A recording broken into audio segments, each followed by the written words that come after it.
ये आपका स्वागत है। मैं विवेक बिंद्रा, मोटिवेशन स्पीकर और बिजनेस कोच। थोड़ी एनर्जी तेज है। आज बात करूंगा सरदार मिल्खा सिंह की। इस वीडियो के बाद जिंदगी में आपका फोकस कभी घटेगा नहीं। याद रखिए, सरदार मिल्खा सिंह कोई रेस में तेज नहीं थे, वो भागते तेज नहीं थे। उनकी सफलता का कारण था उनके पास ना हर बार कोई ना कोई गोल था।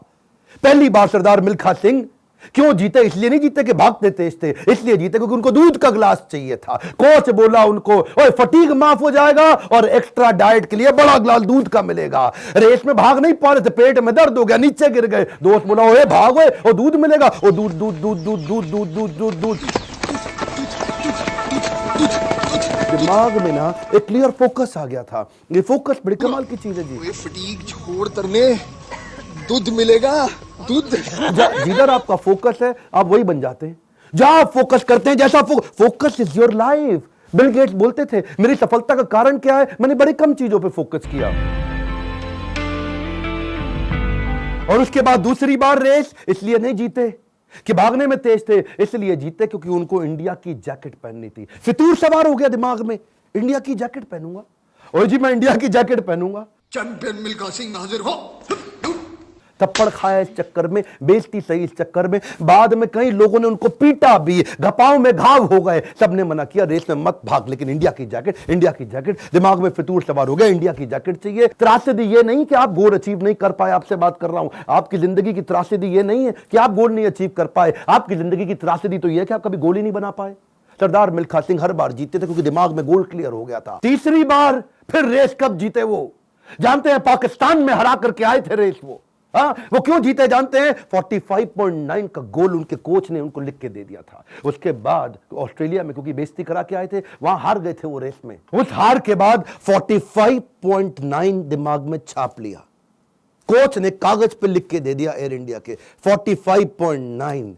गुरु नानक देव जी के नीचे चरणों में लिख के रख दिया 45.9। अब कुछ नहीं दिख रहा आसपास। और क्या हो रहा है आसपास? पहाड़ों पे गए प्रैक्टिस करने के लिए, वो प्रैक्टिस करी। कोच ने पीट पीट के प्रैक्टिस कराई। लेट गया नीचे, खून निकल आया मुंह से, भाग भाग के उठ नहीं सकता था। सरदार मिल्खा सिंह का कोच बोला, वापस कर मेरे को, अब मुझे वो पेपर वापस चाहिए। I want that paper back। फिर खड़ा हुआ, तू है आग मिल्खा, भाग मिल्खा।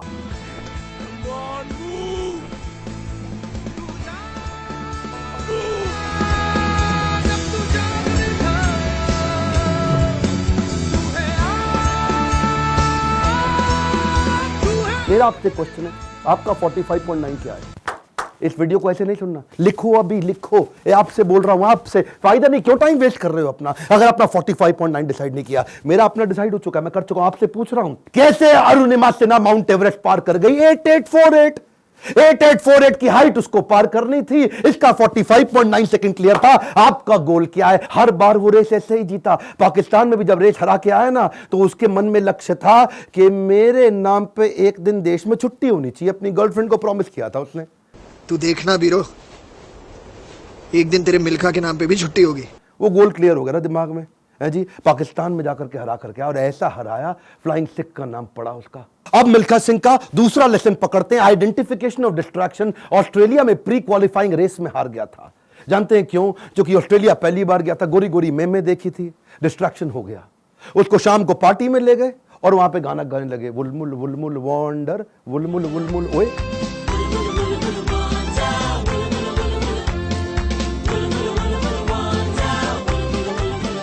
पूरा म्यूजिक में दिमाग घूम गया, बियर पे बियर चले चली जा रही है। प्री क्वालिफाइंग रेस के अंदर हार गया, डिस्ट्रैक्शन पकड़ में आया उसको। एक बात बताएं, डिस्ट्रैक्शन और डायरेक्शन इनवर्सली प्रोपोर्शनेट है। जब डायरेक्शन तेज होगा, डिस्ट्रैक्शन खत्म हो जाएगा। जब डायरेक्शन खत्म होगा, डिस्ट्रैक्शन ज्यादा हो जाएगा। डिस्ट्रैक्शन हटाने के लिए डायरेक्शन क्लियर चाहिए। मिल्खा सिंह समझ गया, एक बात उसको क्लियर हो गई, जिस चीज को ना बोलना है तो ना बोलना है। गोल क्लियर होना चाहिए, पहला point. One more time, come on. क्या? उसके बाद वापस आया और उनके अपने देश की बड़ी खूबसूरत देवी जी उनके पास फिर से आई थी स्विमिंग पूल में, और बड़ी मुस्कुराते हुए आई उनके पास। देखा नहीं उनकी तरफ, क्या बोले? जी आपकी गलती नहीं है, दिक्कत मेरी है जी, मैं डिस्ट्रैक्ट हो जाता हूं, धन्यवाद जी। हाँ, और देवी जी को प्रणाम करके निकल गया वहां से मिल्खा सिंह। क्यों जानते हैं? Identification of distraction. आपकी जिंदगी का डिस्ट्रैक्शन आज आइडेंटिफाई करो।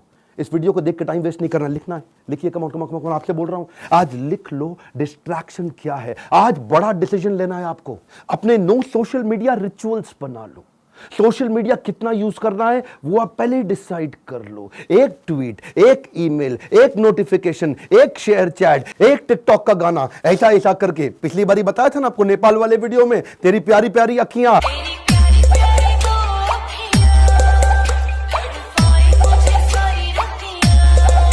उसी चक्कर में कई घंटों निकल गए, हाथ से पूरा टाइम छीन करके ले जाएगा आपका वो डिस्ट्रैक्शन। इस डिस्ट्रैक्शन को आइडेंटिफाई करो, अपने आप को डिसिप्लिन बिल्ड करने के लिए नियम बना लो, कुछ नियम बना लो। सोशल मीडिया दिन में केवल 15 मिनट, शाम को 8 बजे के बाद मोबाइल कभी छूंगा ही नहीं, सुबह 9 बजे से पहले केवल अपने ऊपर काम करूंगा, अपने आप को ट्रेन करूंगा, मोबाइल को टच भी नहीं करने वाला। आप मोबाइल को लेकर के डीएनडी लगा दो, डू नॉट डिस्टर्ब लगा दो, एयरप्लेन मोड का डिसिप्लिन ले आओ, एयरप्लेन मोड को प्रैक्टिस करो। दिन में कोशिश करो 24 में से 16 घंटे एयरप्लेन मोड।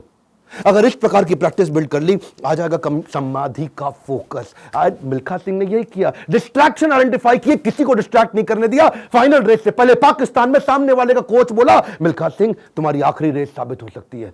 क्या बोला मिल्खा सिंह? दौड़ूंगा भी वैसे ही। मिल्खा सिंह,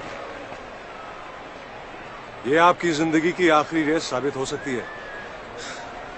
दौड़ूंगा भी वैसे ही। बिल्कुल डिस्ट्रैक्ट नहीं हुआ। उन्होंने इसको कई बार डिस्करेज किया, डिस्ट्रैक्ट नहीं हुआ। अब ना लड़कियों से डिस्ट्रैक्ट हुआ, ना ओपोनेंट से डिस्ट्रैक्ट हुआ, भयंकर फोकस, जीत गया। तीसरा रूल मिल्खा सिंह का, रेज योर स्टैंडर्ड। एक कमांड, क्या तीसरा लेसन? Raise your standard. पहले मिल्खा सिंह जब रेस के लिए भागता था, बनियान निचोड़ता था मग्गे में, बाद में बनियान निचोड़ने लगा बाल्टी में। इतना पसीना निकाल दूंगा कि बाल्टी में निचोड़ूंगा। बदल दिया जी, मग्गे से पहुंच गया बाल्टी। Raise your standard. आप आज जो भी कर रहे हैं, come on, keep improving yourself. Prove नहीं करना है, इंप्रूव करना है, कंटिन्यूअस इंप्रूवमेंट। कम ऑन, क्या continuous improvement? Regular practice, solid discipline. कोई भी लक्ष्य इंसान के प्रयासों से बड़ा नहीं है। हारा तो वो है जो इंसान कभी लड़ा नहीं है। लड़ना पड़ेगा आपको। कपिल देव कहते थे सुबह 4 बजे उठने का टाइम नहीं है, स्टेडियम पे होने का है। कमाल, क्या सुबह 4 बजे उठने का टाइम नहीं है, स्टेडियम पे होने का है। लर्निंग बहुत बड़ी है। मिल्खा सिंह ने स्टैंडर्ड अपना ऊपर कर लिया, अपना स्टैंडर्ड चेंज किया। आपको भी स्टैंडर्ड चेंज करना पड़ेगा। और ब्रूस ली कहता था, मुझे उससे डर नहीं लगता जो 10,000 तरीके से किक चलाता है, लात मारता है। मुझे डर उससे लगता है जो एक किक को 10,000 बार प्रैक्टिस कर लेता है। उसकी किक जब पड़ेगी तो मैं गिर जाऊंगा। अरे आपको प्रयास करना है, ये आप ही को करना है, कोई आपकी मदद नहीं करेगा। क्यों भरोसा करता है गियरों पर, जब चलना है तुझको अपने ही पैरों पर। और एक बोनस लेसन सरदार मिल्खा सिंह की लाइफ से और सुन लीजिए। आखिरी तक सरदार मिल्खा सिंह, याद है मूवी के अंदर आर्मी में पवन मल्होत्रा सरदार जी जो बने थे, उनके वो कोच को आखिरी तक छोड़ा नहीं उन्होंने। आखिरी तक उस कोच को अपने साथ चलाए रखे। सब पीठ पर आपकी थपकी है, हुटुई पे लात का नतीजा है गुरुजी। कोच, मेंटर, गाइड, काउंसलर जिंदगी में बड़े इंपॉर्टेंट है।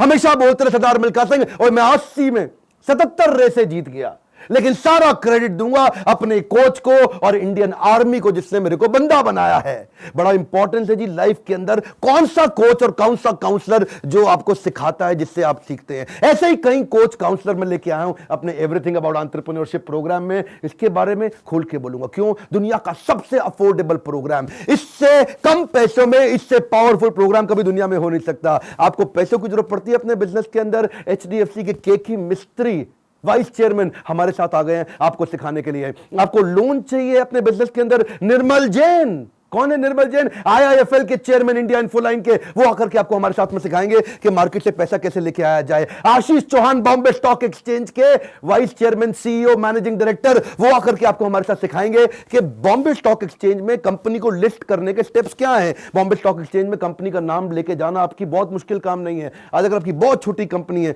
2 करोड़ का भी टर्नओवर है, 50 लाख का भी टर्नओवर है, तो भी आप लिस्टिंग कर सकते हैं। SME लिस्टिंग की ऑप्शन आ गई है। रिदम देसाई, मॉर्गन स्टैनले के मैनेजिंग डायरेक्टर हमारे साथ आ गए कि कौन से देश के अंदर बिजनेस करना आसान है। आपको आकर के कोचिंग देंगे। मैं सारे नाम लूंगा, वीडियो लंबा हो जाएगा। बहुत बड़ी लिस्ट हो गई है हमारे साथ। अब देश भर के हम लोग पावरफुल अरबपतियों को अपने साथ में लेके आए हैं जो आपको कोचिंग देंगे। स्टूडेंट्स के लिए 750 रुपए महीना, एंटरप्रेन्योर्स के लिए 1500 रुपए महीना। एक रिक्वेस्ट और करूंगा, सरदार मिल्खा सिंह की ये लाइफ बहुत इंस्पिरेशनल है। मैं चाहता हूं सरदार मिल्खा सिंह जिसको लोग भुला चुके हैं, उनका वीडियो शेयर करिए पूरे देश के अंदर। कई मिल्खा सिंह खड़े हो जाएंगे। हमें बिजनेस में भी मिल्खा सिंह चाहिए। पहला रूल गोल चाहिए, दूसरा रूल डिस्ट्रैक्शन हटा दो, तीसरा रूल अपने स्टैंडर्ड बड़े कर दो, और चौथा रूल कोच बड़ा जरूरी है। हमारे साथ जुड़े रहने के लिए, वीडियोस को लाइक करने के लिए, चैनल को सब्सक्राइब करके बेल आइकॉन हिट करने के लिए, नीचे अपनी रिक्वायरमेंट देते रहने के लिए आप सबका प्रेम पूर्वक मुस्कुराहट के साथ बहुत बहुत धन्यवाद।